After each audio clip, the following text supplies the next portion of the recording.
sabi ni Bongbong Marcos, Supreme Court ruling on Duterte's impeachment has no bearing on merits. Ano ba ibig sabihin yan?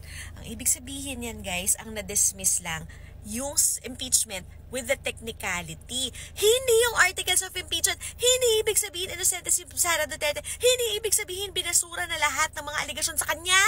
Kaya sinasabi ko masyadong hilaw ang inyong celebrate good times, come on. Pagkanan nyo na lang yung sa QR code. Pictures din. Nahatid yung gamit. Sige na kaya. Palabas na po kami, hinaharang pa kami. Bandahan yung picture. Diba? Ano ba nangyari, ma'am? Palabas na kami. Judy, we won't need to get our meeting. Palabas na kami, hindi kami masaya sa nangyari. Karapatan naman namin lumabas na. Talaga kami ay very disappointed sa Senado. Bakit po, ma'am?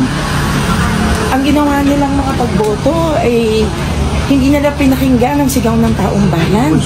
Diba? Binaliwala nila ang ninanakaw na pondo mula sa paghihirap ng mga manggagawa. Mga buwis ng mga manggagawa. Walang paliwanag. Walang proseso para malaman natin saan dinala ang milyon-milyon na galing sa buwis ng mga manggagawa. Ganun na lang. Anong respect na law?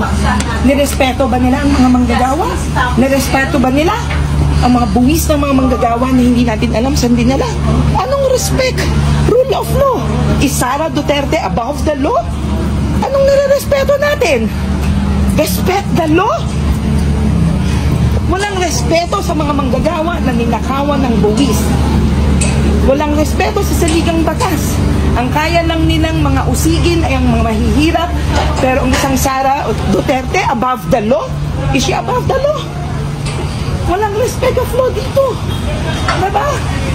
Batas lang to ng mga may kapangyarihan. Hindi ito batas para sa mga manggagawa o ordinaryong mamamayan. Kaya kami ay nag-walk out ngayon sa Senado. Dahil gusto namin, ang panawagan ng taong bayan ay litisin si Sara Duterte. Litisin. Ma'am, tingnan, ma'am. Sige po, sige po. Thank you po. Salamat po. Hintayin namin yung nandun sa CR. May nasa CR namin.